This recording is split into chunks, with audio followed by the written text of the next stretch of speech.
Revision time table schedule எப்படி பண்ணலான்னு பார்க்கலாமா? நான் என்னோடய டைரி எடுத்திருக்கேன். ப்ளஸ் பார்த்திங்க அப்படின்னா லாங் ஸ்கேல் அண்ட் வந்து ஹைலைட்டர்ஸ், அப்புறம் வந்து ஷார்ட் ஸ்கேல், அப்புறம் வந்து lead pen, blue and black வந்து லெட் பென் எடுத்திருக்கேன். இது வந்து ஸ்டைலிஷோட தான். அண்ட் வந்து ஒரு நார்மல் பென்சில் அண்ட் ஹைலைட்டர் வந்து எந்த ஹைலைட்டர் வேணால் எடுத்துக்கலாம். அண்ட் வந்து எரேசர் எடுத்துக்கிறேன். அப்புறம் வந்து கலர் பென்சில்ஸ் அண்ட் வந்து மார்க்கர், பிளாக் மார்க்கர்ஸ் அண்ட் வந்து ஸ்கெட்ச் பென் அண்ட் வந்து கலர் பென்சில், இது எல்லாமே நான் எடுத்துக்கேன். இதை யூஸ் பண்ணி தான் நம்ம பண்ண போகிறோம். ஸோ பார்த்திங்க அப்படின்னா டைரியை வந்து ஏற்கனவே நான் டைரியில் பார்த்திங்க அப்படின்னா என்னென்ன போர்ஷன்ஸ் நான் படிக்கணும், பிகாஸ் எனக்கு ஃபர்ஸ்ட் டிவிஷன் வருது, என்னென்ன போர்ஷன்ஸ் படிக்கணும் அதுக்கான போர்ஷன்ஸ் எல்லாமே நான் வந்து நோட் பண்ணிட்டேன். ஸோ இது ஈஸியாக இருக்கும். இப்போ நம்ம என்ன பண்ண போகிறோம் பார்த்திங்க அப்படின்னா ஒரு சப்ஜெக்ட்டுக்காக தனித்தனியாக நம்ம ரெடி பண்ணலாம். ஸோ ஃபஸ்ட்டு பார்த்திங்க அப்படின்னா ஒரு முதல் 4 லைன் பார்த்திங்க அப்படின்னா நான் வந்து லைன் போட்டுக்கிறேன். ஏன்னா வந்து அதில் ஹெட்டிங் போடணும், என்ன சப்ஜெக்ட் நான் ஹெட்டிங் போடணும் அப்படின்றதுக்காக வந்து 2 சைடும் பார்த்திங்க அப்படின்னா நான் லைன் போட்டிருக்கேன். இப்போ வந்து நான் என்ன பண்ணுவேன்னா மார்க்கர் எடுத்து அந்த 4 லைன்ஸையும் வந்து கவர் பண்ண போகிறேன்.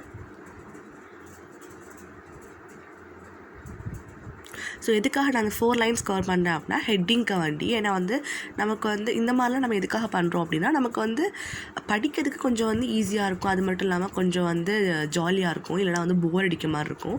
ஸோ இந்த மாதிரி ஃபர்ஸ்ட் 4 லைன்ஸ் வந்து கவர் பண்ணிவிட்டேன் மார்க்கரை வச்சு. எந்த மார்க்கர் வேணால் யூஸ் பண்ணலாம், எந்த கலர் வேணால் யூஸ் பண்ணலாம். அண்ட் பார்த்திங்க அப்படின்னா இப்போ நான் பிளாக் மார்க்கர் வச்சு அதுக்கு மேலே சப்ஜெக்ட் எழுத போகிறேன். நான் இங்கே வந்து இங்கிலீஷ் எடுத்திருக்கேன். ஸோ அதனால் இங்கிலீஷ் மேலே எழுதிக்கிறேன்.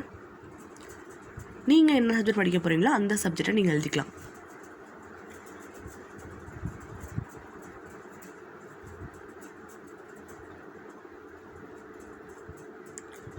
ஸோ இப்போ நான் எழுதியாச்சு. எழுதுனதுக்கு பார்த்திங்க அப்படின்னா வந்து எனக்கு மொத்தம் இங்கிலீஷில் 3 யூனிட் இருக்குது. ஸோ இதை பார்த்திங்க அப்படின்னா இந்த மாதிரி நான் போட்டு வச்சுக்கேன். 90 to 100%, 15 to 70%, 15 to 30% சொல்லிட்டு நீங்கள் ஒரு பர்சன்டேஜ் முடிக்கும் போது பார்த்திங்க அப்படின்னா ஒரு கலர் பென்சில் வச்சோ இல்லை ஸ்கெட்ச் வச்சோ நீங்கள் வந்து அதை வந்து கவர் பண்ணிடலாம். அதாவது அந்த போர்ஷன் வந்து ஃபுல்லாக கலர் பண்ணிடலாம்.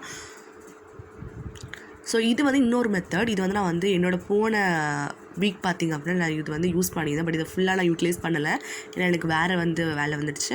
ஸோ இந்த மாதிரியும் வந்து நீங்கள் போடலாம். இப்போ நீங்கள் வந்து ஒரு டே நான் வந்து ப்ரொடக்டிவாக ஒரு டே யூஸ் பண்ணணும் அப்படின்னா நீங்கள் வந்து இந்த டே டைம் டேபிள் போடலாம். 1 டே டைம் டேபிள் இது.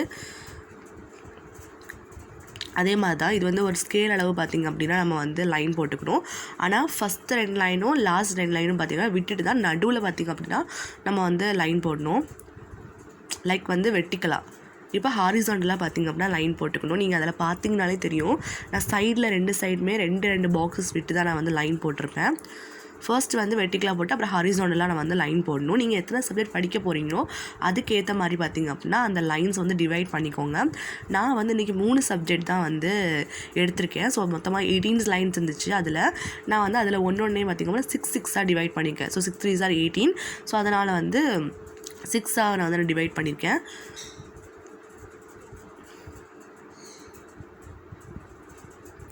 நீங்கள் எத்தனை சப்ஜெக்ட் படிக்க போகிறீங்கன்னா அதுக்கேற்ற மாதிரி டிவைட் பண்ணிக்கோங்க. ஸோ இது பண்ணி முடிச்சதுக்கப்புறம் என்ன பண்ண போகிறோம் அப்படின்னா வந்து டைம் நோட் பண்ண போகிறோம். அதாவது வந்து நான் வந்து இதுக்கு முன்னாடி வந்து நான் டைம் டேபிள் போடும் போதும் 8 hours ஷெடியூல் தான் நான் போட்டிருந்தேன். அதில் நான் 1 சப்ஜெக்ட் தான் ஃபுல்லாக முடித்தேன்.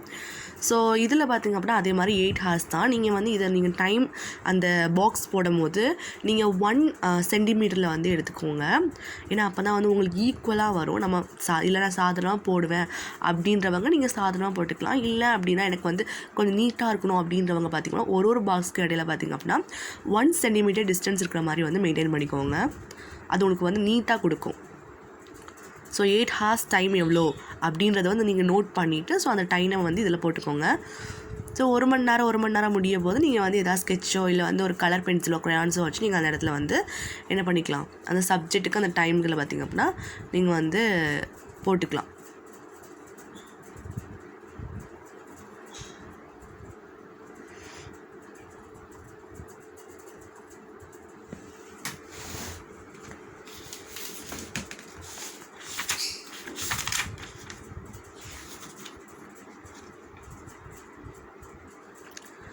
ஆக்சுவலி நான் இதில் சின்ன மிஸ்டேக்ஸ் பண்ணியிருக்கேன். நீங்கள் அதை ஃபைண்ட் அவுட் பண்ணிங்களான்னு சொல்லி தெரில. இதுக்கப்புறம் தான் அந்த மிஸ்டேக் நான் பண்ணுவேன். ஆக்சுவலி என்ன, நான் 3 இதை வந்து டிவைட் பண்ணேன் இல்லையா, டைமுக்குன்னு சொல்லிட்டு தனியாக ஒரு பாக்ஸ் நான் போடணும். பட் நான் அதை போடலை. ஸோ நான் வந்து இதுக்கு முன்னாடி பண்ண ஒரு இது இருக்கு இல்லையா, அந்த ரெஃபரன்ஸ் ஸ்பீக்கர் வந்து லாஸ்ட்டை வந்து ஆட் பண்ணுறேன். நீங்கள் அதை வந்து பார்த்துக்கோங்க. ஏன்னா வந்து நான் இதில் வந்து 3 சப்ஜெக்ட் எழுதுவேன். அந்த ஃபஸ்ட்டு சப்ஜெக்ட்டில் பார்த்திங்க அப்படின்னா நான் டைம் நோட் பண்ணிடுவேன். நான் அதை வந்து இன்னொரு பாக்ஸ் போடணுன்றதை மறந்துட்டேன். ஸோ நீங்கள் அந்த தப்பு பண்ணாதீங்க. நீங்கள் வந்து இன்னொரு பாக்ஸ் போடுங்க. இந்த பிக்சரை வந்து கடைசியில் வந்து ஆட் பண்ணுறேன்.